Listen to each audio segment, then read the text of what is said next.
Olá pessoal, então vamos continuar aí. Questão 17, no que se refere ao livro diário, analise os seguintes itens. Ele quer saber formalidades intrínsecas. São formalidades intrínsecas ao livro diário apenas. Então, intrínsecas ele tem a ver com a escrituração, idioma nacional, moeda, tem que ser uniforme, tem que ordem cronológica, não pode conter rasuras, emendas e borrões. E tem aquelas outras formalidades que são formalidades extrínsecas, que tem a ver, termo de abertura e encerramento, tem que ser encadernado, folhas numeradas e ainda ter registrado na junta comercial. Encadernado com folhas numeradas em sequência tipograficamente, isso é intrínseca, não, extrínseca. Forma mercantil, intrínseca. Individualização em clareza, intrínseca. Ausência de intervalos em brancos ou entrelinhas, isso é intrínseca, Termo de abertura, extrínseca. Termo de encerramento, extrínseca. Então, se um está errado e os 5 e os 6 estão errados, só nos resta a alternativa letra C aí para a gente assinalar. Portanto, questão 17, alternativa letra C. Questão 18, essa foi uma questão, das que a gente está vendo aí que não foi, Sempre vai ter uma ou outra que não foi da ESAF, mas porque ela acaba, tratando aí de alguns assuntos interessantes para a gente revisar aí. Em relação à escrituração contábil, é correto afirmar: os lançamentos no livro diário devem ser efetuados diariamente, não se admitindo exceções. Isso é o quê? Isso é falso, porque você pode, em períodos maiores, fazer por lote, desde que isso não ultrapasse quanto tempo? Não ultrapasse partidas mensais. Então, um período de, no máximo, 30 dias. Portanto, falso aí. A escrituração correta e tempestiva do livro Razão permite saber em qualquer data o saldo das contas de resultado e patrimonial. Isso é verdadeiro. Se você fizer contar certinho aqui o saldo, o lançamento no Razão, Caixa tem 100 mil, depois creditou 30 mil, depois debitou 20 mil. A qualquer momento você vai saber o saldo daquela conta. Isso é perfeito. A escrituração correta e tempestiva do livro Razão permite saber em qualquer data o saldo das contas de resultados e patrimoniais. Portanto, isso aqui é o quê? Isso é verdadeiro. O único livro contábil considerado obrigatório pela Receita Federal do Brasil para apuração da base de cálculo do imposto de renda é o livro diário. Falso é o livro o quê? É o livro Razão. No Brasil existe um plano de contas padronizado que deve ser seguido por todas as entidades com fins lucrativos. Não. O plano de contas é de acordo com a necessidade da empresa.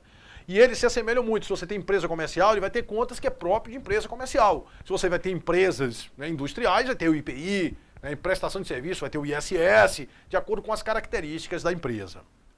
Segundo norma, mas só falando aqui de plano de conta, para a gente revisar isso aqui, o plano de conta, a empresa tem um plano de conta. O que é que vai ter num plano de contas?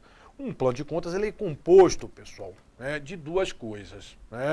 Você vai ter o rol com as contas, um rol com todas as contas, caixa, e o manual das contas.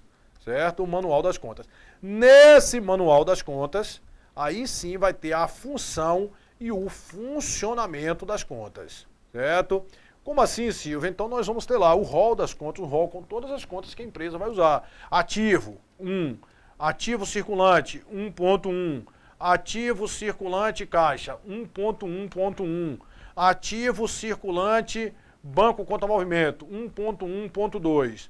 Ativo circulante, banco contra movimento, Banco do Brasil. Aí esse Banco do Brasil, é o que a gente chama de conta analítica. Banco contra movimento é uma conta sintética. E Banco do Brasil é uma conta analítica. Essa conta analítica é ela que vai receber o lançamento, certo? E ela não admite desdobramento, certo? Aí beleza, aí tem lá o plano de conta. E nesse plano de conta vai ter lá Banco do Brasil. Banco contra movimento. Essa conta representa o quê? Os numerários da empresa que estão em posse da instituição financeira, certo?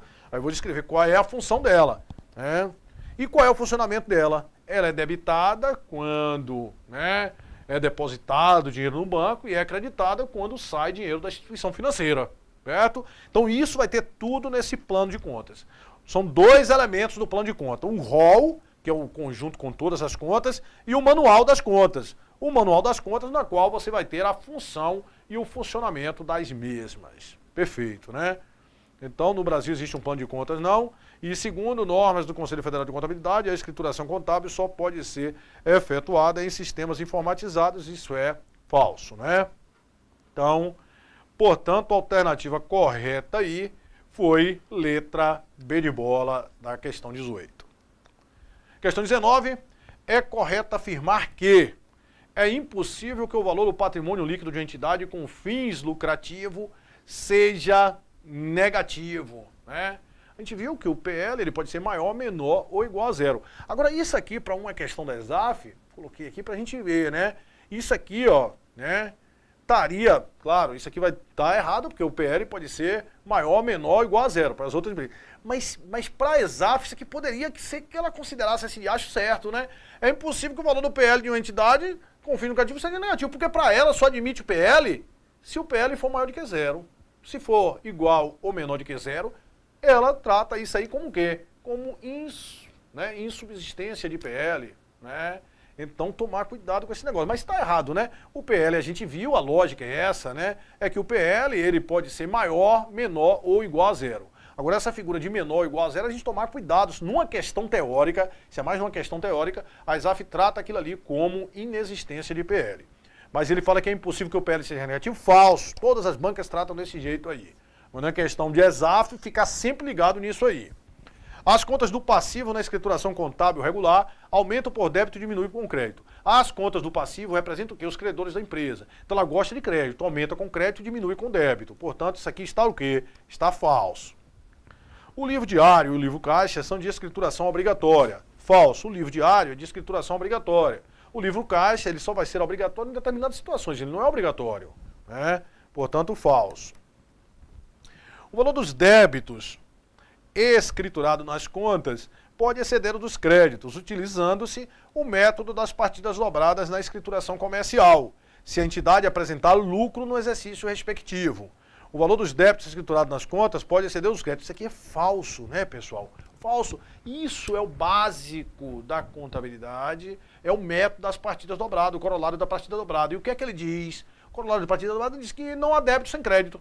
A todo débito corresponde um ou mais crédito de igual valor. De tal forma que o somatório dos débitos vai ser igual ao somatório dos créditos. Isso é a mesma coisa eu falar? Somatório dos débitos é igual ao somatório dos créditos? É que as origens vão ter que ser igual às aplicações. Certo? E isso é base. Não posso ter mais débito do que crédito. Certo? Beleza.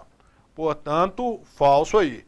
O valor registrado no patrimônio líquido de uma companhia nunca pode ser superior ao valor de seus ativos. A gente viu nas questões lá que o PL some aquele valor maior, menor, igual a zero, mas ele jamais, se o PL é igual a ativo menos passivo, certo? O maior valor que ele assume é quando o passivo é zero, que o PL vai ser igual ao ativo, que ativo é denominado patrimônio bruto.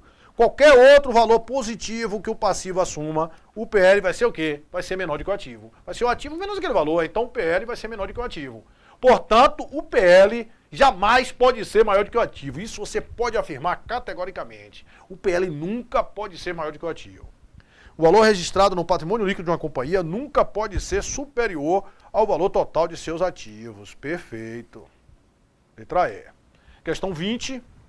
Com relação a lançamentos contábeis, apresentamos 4 afirmativas incorretas. Indica a correta, só lembrando aqui que você vai fazendo os lançamentos, mas você pode errar. E se você errou um lançamento, como é que a gente vai fazer para corrigir esse lançamento? Se você ainda não concluiu o lançamento, você pode fazer uma ressalva, né? Digo tal coisa. Agora, se você já concluiu o lançamento, você vai ter que corrigir esse lançamento através das formas de retificação de lançamento, né?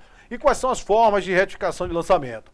Nós vamos ter o estorno, certo? O estorno, a transferência e a complementação. O estorno, a transferência e a complementação. O estorno, pessoal, é o lançamento que você vai fazer inverso àquele feito erroneamente, anulando completamente o lançamento anterior. Então, se eu comprei, por exemplo, mercadorias à vista, aí o cidadão botou lá matérias-primas a prazo, então eu vou ter que anular completamente esse lançamento. Como é que eu anulo? Se eu creditei errado, eu debito. Se eu debitei errado, eu credito e faço o lançamento correto. Certo? Lançamento de estorno, lançamento inverso àquele feito erroneamente para anular completamente o lançamento anterior. E depois você faz o lançamento correto, certo? Agora, lançamento de transferência. Você transfere a conta correta para o lugar da conta inadequada, né? Então, se eu comprei, por exemplo, mercadorias à vista e eu tivesse colocado mercadorias a fornecedores, eu tinha acertado uma conta e tinha errado essa conta. Então, eu fazer com que a conta caixa, ela vinha para aqui, para fornecedores, certo? Aí, se isso aqui está errado, como é que eu faço? Eu debito fornecedores, aí eu matei. Debitei uma conta que eu tinha acreditado erroneamente, aí tirei aquele efeito daquele crédito. E aí eu credito quem? A conta caixa. E aí eu vou no histórico e eu remeto ao lançamento de origem, dizendo que aquilo está corrigindo o lançamento anterior. Isso é um lançamento de quê? De transferência. É aquele que vem posteriormente transferindo a conta correta para o lugar da conta inadequada. E complementação. Você fez o lançamento correto, comprei mercadorias à vista, mercadorias à caixa, de 10 mil. Só que o valor é 50 mil. Aí eu venho posteriormente o quê? Complementando aquele lançamento, fazendo um lançamento de 40. Mas o lançamento de complementação, ele pode ser para mais ou para menos. É aquele que vem posteriormente complementando, seja aumentando ou diminuindo de saldo. Então vamos supor que você pegou, esse aqui que você tem que tomar mais cuidado, né? Você comprou mercadorias à vista, 10 mil, e você era 1.000 só o valor. Então você botou 9 mil a mais. Aí como é que você vai tirar esses 9 mil a mais? Você debita a caixa e credita mercadorias no valor de quanto? No valor de 9 mil, certo? No valor de 9 mil. Então, esse lançamento fica parecendo um estorno parcial, mas não existe essa figura do estorno parcial, certo? O estorno é aquele que vem posteriormente anulando completamente o anterior. Então, essa figura aqui é um lançamento de quê? De complementação. É o lançamento que vem posteriormente complementando o anterior, seja aumentando ou seja reduzindo o seu saldo. Perfeito? Beleza, né? Então aí a gente deu essa repassadinha aí nessa formas de retificação aí de lançamento. Então ele fala aí, com relação a lançamentos contábeis, apresentamos 4 afirmativas incorretas, indica correto. Na única forma de retificação de lançamento contábil, que é o estorno. Isso está o quê? Está falso. Estorno não é a única forma de lançamento. Nós temos transferência, complementação. Então, portanto, errado. O estorno consiste em um lançamento inverso àquele feito erroneamente. O estorno é um lançamento invertido àquele feito erroneamente, anulando completamente o anterior. Isso é o quê? Isso é verdadeiro. Né? Isso é verdadeiro, corretíssimo aí. O lançamento de estorno promove a regularização da conta indevidamente debitada ou creditada através da transposição do valor para a conta mais adequada, né? E lançamento de estorno a gente já viu, não é você colocar a conta, né? Isso aí poderia ser transferência, transferir a conta correta para o lugar da conta inadequada. Mas estorno não, lançamento que inverte completamente o anterior. O lançamento de estorno é aquele que vem posteriormente, complementando o histórico. Não tem nada a ver, vem anulando o lançamento anterior. E o lançamento de estorno tem o objetivo de ratificar o lançamento original, falso, né? Ratificar, aí seria mais português, é de retificar o lançamento original. Portanto, também falso. A alternativa correta da questão 20 é a alternativa letra B de bola. Questão 21. No levantamento de balanço para apuração do resultado do período base, as contas de... Beleza, né? O que é que ocorre, pessoal, né, com as contas? Nós teremos 2 tipos de contas, né? Basicamente, aí nós vamos ter, né? Quando a gente já vai estudar aí um pouquinho de contas, mas nós temos as contas patrimoniais, que são aquelas contas que vão estar no balanço patrimonial, as denominadas contas patrimoniais. E as chamadas contas de resultado. Contas patrimoniais e conta de resultado. Contas patrimoniais, ativo, passivo e IPL. Essas contas patrimoniais, pessoal, elas têm um saldo permanente. O saldo que ela termina o exercício, ela começa o exercício seguinte, ele, né, vai assim, terminou 2017, começa 2018, terminou 2018, começa 2019. As contas de resultado, a conta de despesa e a conta de receita, elas são contas temporárias. A vida delas é um exercício social, certo? Então, se você tem receita 30 mil e despesa 20 mil, quando chegar no final do resultado, né, no final do exercício social, a gente vai encerrar essas contas. Vai trazer esse saldo de despesa para aqui, traz esse saldo de receita para aqui, para que a gente apure o resultado do exercício. Agora, eu creditei para trazer isso para aqui, então eu tenho que debitar aqui. Eu debitei aqui para trazer esse saldo, eu tenho que creditar aqui. Então, nesse momento do encerramento do resultado do exercício, a conta de despesa, ela é o quê? Ela é creditada. Por quê? Porque ela vai ser encerrada, é matar ela. Ah, receita creditada, mas para você matar, você faz o quê? Debita ela. Então, receita é sempre creditada. Agora, na hora da apuração do resultado do exercício, você debita, que é para você transferir o saldo dessa receita para onde? Para a apuração do resultado do exercício. Se ela vai vir para aqui creditando, eu tenho que debitar aqui para matar o saldo dela. Certo? Então, essas contas de resultado, elas começam o exercício social, o ano seguinte, sempre com saldo zerado, porque elas são encerradas ao final de cada exercício para apuração do resultado. Tranquilo, beleza. Então, vamos lá. Ele fala aí, custo no levantamento do balanço para apuração do resultado do período base, custo e despesas são debitadas. Não. Despesas são debitadas, isso é a regra. Mas ele quer saber para a apuração do resultado do período. Para a apuração do resultado do período, as despesas, você tem que apurar o resultado. Então você tem que encerrar a despesa. Se despesa você debita, para você encerrar aquilo ali, você acredita para levar a contrapartida para o resultado. Certo? Então, custo e despesa, elas são creditadas. Portanto, falso aí. Receitas são creditadas. Falso, a receita na apuração. A regra é a receita ser creditada. Em duas situações que ela não vai ser. Na apuração do resultado do exercício, se houver erro, você tiver que estornar. Mas fora isso, ela será não creditada. Agora, na apuração do resultado do exercício, ela vai ser o quê? Debitada. Custos e despesas serão creditadas em contrapartida a uma conta transitória de resultado. É exatamente isso aqui. Ó. Eu tenho uma conta de despesa, que ela é sempre debitada, mas no encerramento do resultado do exercício, eu vou creditar essa conta para a apuração do resultado do exercício, para eu confrontar a receita com despesa. Aí eu credito essa conta aqui, ó, lançamento 2, e jogo o saldo dela no ARE, a apuração do resultado do exercício. Então, custos e despesas são creditadas em contrapartida de uma conta transitória de resultado. Verdadeiro, letra C aí, perfeito. Receitas são creditadas em contrapartida de conta de lucros ou prejuízo acumulado. Não, em contrapartida da apuração do resultado do exercício. Receitas são creditadas e são debitadas para apuração do resultado. E receitas são creditadas também não. Portanto, custos e despesas são creditados e receitas são debitadas, em contrapartida daquela conta de apuração do resultado do exercício. Portanto, a alternativa correta, a letra C. Questão 22. A Novais S.A., no encerramento do exercício social, fez o seguinte lançamento. Aí, o que é que acontece, pessoal? Olha só, a gente pegou, olha só, a gente pega e tem aqui uma conta de despesa, uma conta de receita.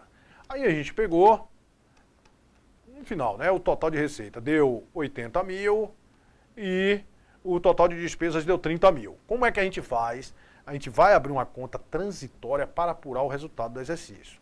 A apuração do resultado do exercício. Esse 30 vem para aqui e esse 80 vem para aqui. Mas para isso vir para aqui e isso vir para aqui, a gente faz um lançamento, não é isso?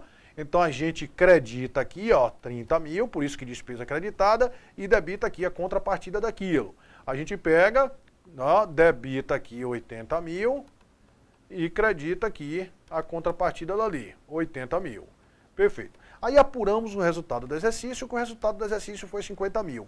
Essa conta ARE, apuração do resultado do exercício, ela também é uma conta provisória, certo? Ela só é utilizada para apurar o resultado do exercício. Aí depois ela vai ser jogada para a conta lucros ou prejuízos acumulados, que é o que vai dar a destinação do lucro, ou vai absorver o prejuízo. Então aqui, pessoal, olha só, aqui você vai pegar, agora, aí você vai encerrar essa conta. 50 mil, lançamento 3, e vai jogar para aqui, ó, os 50 mil. Ou seja, se o resultado, receita foi maior do que despesa, o resultado foi lucro. Aí vem para cá, para essa conta lucros acumulado, positivo, certo? Agora, o que é que eu quero que você se liga? Essa conta de apuração do resultado do exercício, se ela terminou com saldo credor, ela terminou com lucro. Então, para ela ser encerrada, ela tem que ser o quê? Debitada, certo? É a mesma coisa da receita. A receita você não debita para você encerrar, aqui é a mesma coisa. A apuração do resultado do exercício. Se você debitou essa conta e jogou para lucros acumulado, você está encerrando aquela conta, encerrando o resultado do exercício e com o quê? Com lucro. Se você debitou isso aqui, ó, resultado do exercício ou apuração do resultado do exercício, e com crédito para lucros ou prejuízos acumulados, eu posso afirmar categoricamente que a empresa teve lucro, porque essa conta foi o quê? Foi debitada. Agora, se acontecesse o contrário, se a empresa desse prejuízo, ó, eu tinha que creditar essa conta ARE, eu ia acreditar aqui a ARE, ó, a ARE, e ia debitar quem? Lucros ou prejuízos acumulados. Então, aqui seria o encerramento, né, do resultado do exercício, a empresa dando o quê? Dando prejuízo. E aqui seria o encerramento do resultado, a empresa dando lucro.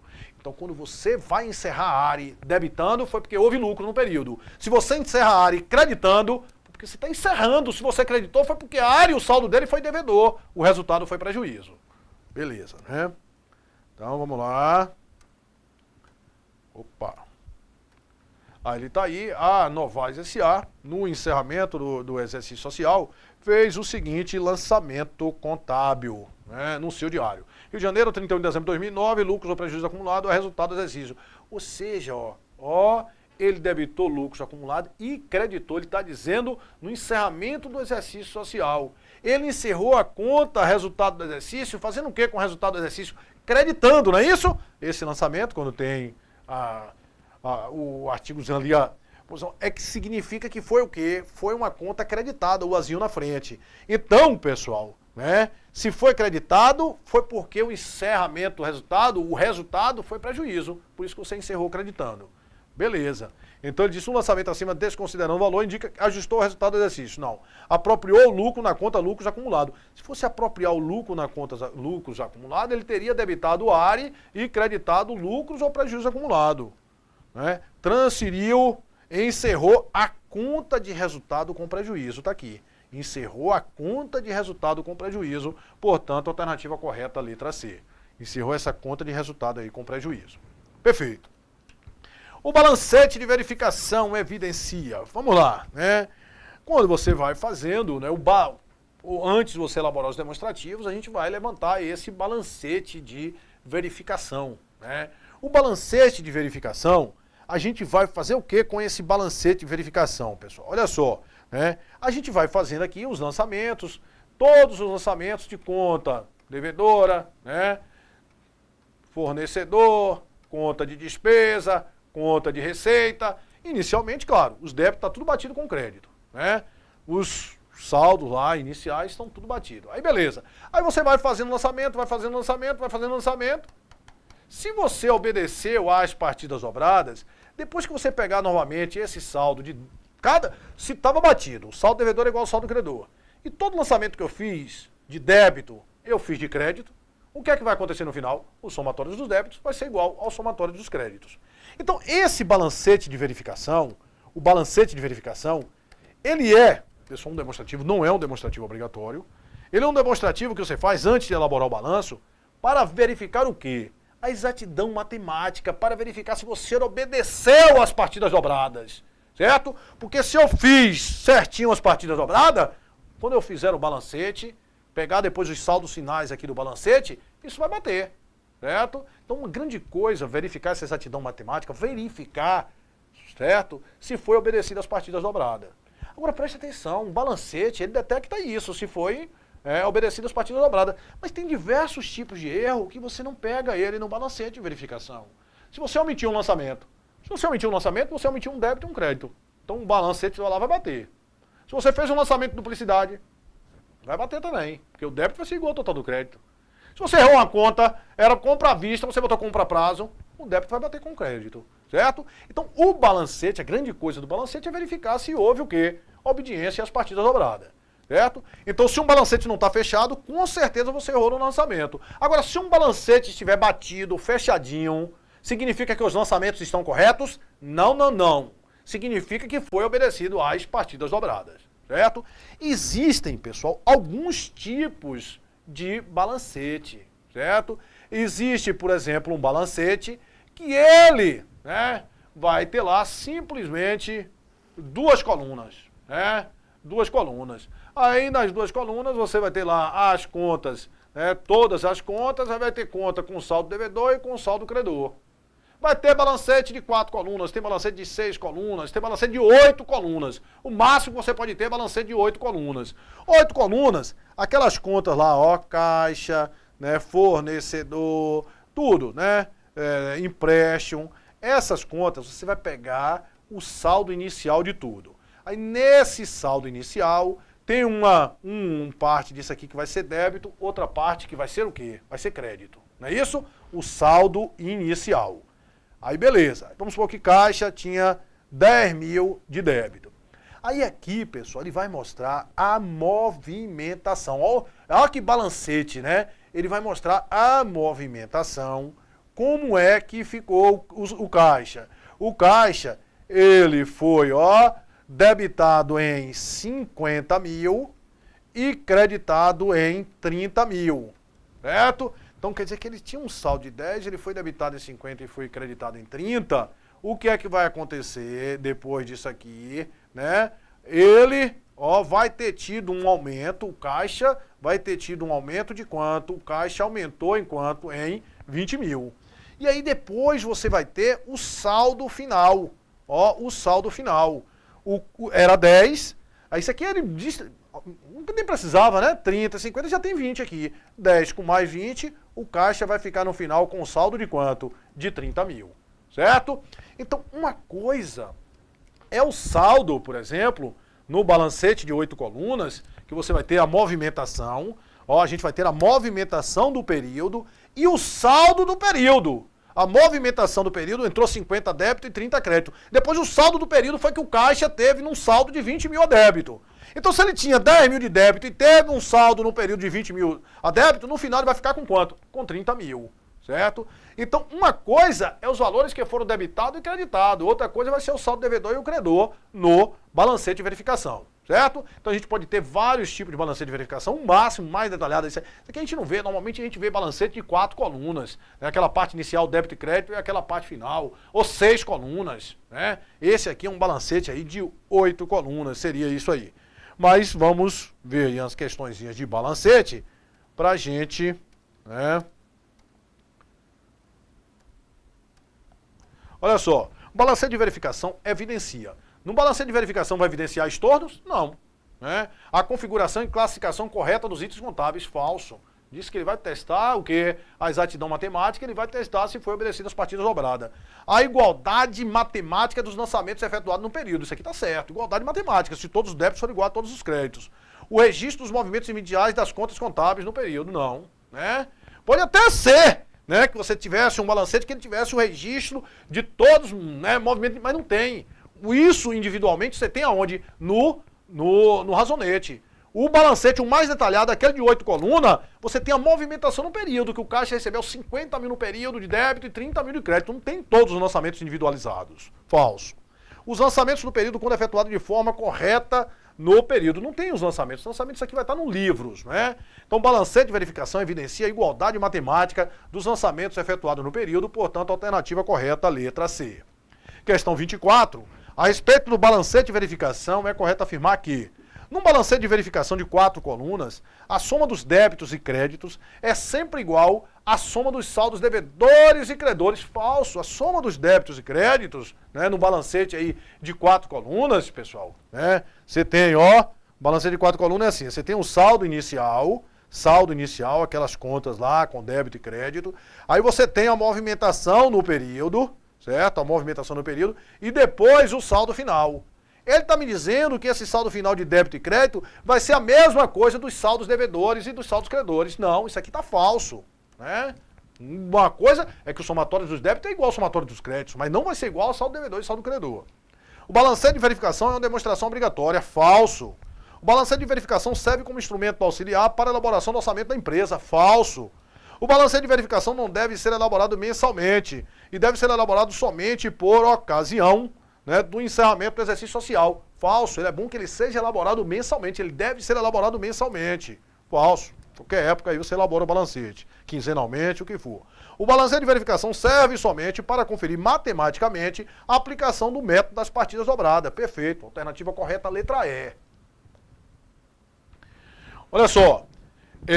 Ao elaborar o balancete de verificação de uma empresa, o contador constatou que as contas patrimoniais com saldo credor apresentavam um somatório maior que as contas patrimoniais de saldo devedor. Isso é possível? É. Patrimonial com saldo credor foi maior do que patrimonial com saldo devedor. Só que o saldo credor tem que ser igual ao saldo devedor. Patrimonial, que ele está me dizendo aí, de saldo credor, foi maior do que as patrimoniais com saldo devedor. E o saldo credor tem que ser igual ao saldo devedor. O que é que quer dizer isso aí? Que as contas de resultado tem que compensar isso aí. Se as contas patrimoniais, o saldo credor foi maior, as contas de resultado, o saldo devedor tem que ser maior. para compensar, certo? As contas de resultado, o saldo devedor tem que ser maior, porque o somatório de saldo devedor tem que ser igual ao somatório de saldo credor. Se as patrimoniais com saldo credor for maior, significa que as contas de resultado com saldo devedor tem que ser maior. O contador também verificou que todos os lançamentos contábeis foram efetuados corretamente, adotando-se para tal o método das partidas dobradas. Nessa situação, pode-se afirmar que, então, patrimonial, contas patrimoniais com saldo credor foi maior que as contas patrimoniais com saldo devedor. Isso vai fazer com que as contas de resultado com saldo devedor seja maior do que as contas de resultado com saldo credor. Certo? Por quê? Porque o saldo devedor e o saldo credor tem que ser igual. Certo? Beleza. Então, ele diz aí, erro de soma, pois os totais devem ser idênticos. Não. O total tem que ser idêntico, o total do saldo devedor tem que ser igual ao total do saldo credor. Né? Mas não é, as contas patrimoniais foram maiores, tem que compensar isso nas contas de resultado. Se os somatórios estão corretos, as contas de resultado com saldo credor devem apresentar um montante maior que o resultado com saldo devedor. Imagine se as patrimoniais com saldo credor já está maior, se as contas de resultado com saldo credor ficar maior, o que é que vai acontecer? O saldo credor vai ser muito maior do que o saldo devedor e não pode. Se os somatórios estão corretos, a empresa obteve lucro no período falso. Se o saldo credor das patrimoniais é maior do que o saldo devedor das patrimoniais, o saldo credor das contas de resultado tem que ser menor do que o saldo devedor. Então significa que a empresa deu o contrário, ela deu prejuízo. Se os somatórios estão corretos, as contas de resultado com saldo credor devem apresentar um montante igual ao das contas de resultado com saldo devedor. Não. Se for igual, vai continuar o saldo credor sendo maior. E não pode. Se os somatórios estão corretos, as contas de resultado com saldo credor devem apresentar um montante menor que as contas de resultado com saldo devedor. Aí está perfeito, né? Se as patrimoniais com saldo credor são maior, as de resultado com saldo credor tem que ser menor. Perfeito. Portanto, a alternativa correta da questão 25 é a alternativa letra E. Beleza, pessoal? Então aqui a gente conclui nossa primeira aula, na qual a gente resolveu aí 25 exercícios e deu uma revisada aí nessa parte inicial. A gente vai continuar e sempre resolvendo aí nessa média de 30 questões, 25 questões aí por aula, e no final aí a gente vai ter comentado aí, revisado todo o conteúdo da prova de auditor fiscal da Receita e além do mais. E você que for fazer o curso, esse curso nosso, que estiver fazendo nosso curso aí de contabilidade de exercícios, qualquer prova da ESAF que tiver até o próximo concurso, a gente vai disponibilizar a correção da prova no site, entendeu? Então, por exemplo, esse curso ficou concluído em determinada data, depois da conclusão do curso, aí teve prova da ESAF. A gente vai e corrige aquelas provas da ESAF e disponibiliza também na sua área do aluno. Ou seja, quem estiver fazendo o curso, é garantia que vai estar atualizado aí até a data da prova. Beleza? Um grande abraço e fiquem com Deus.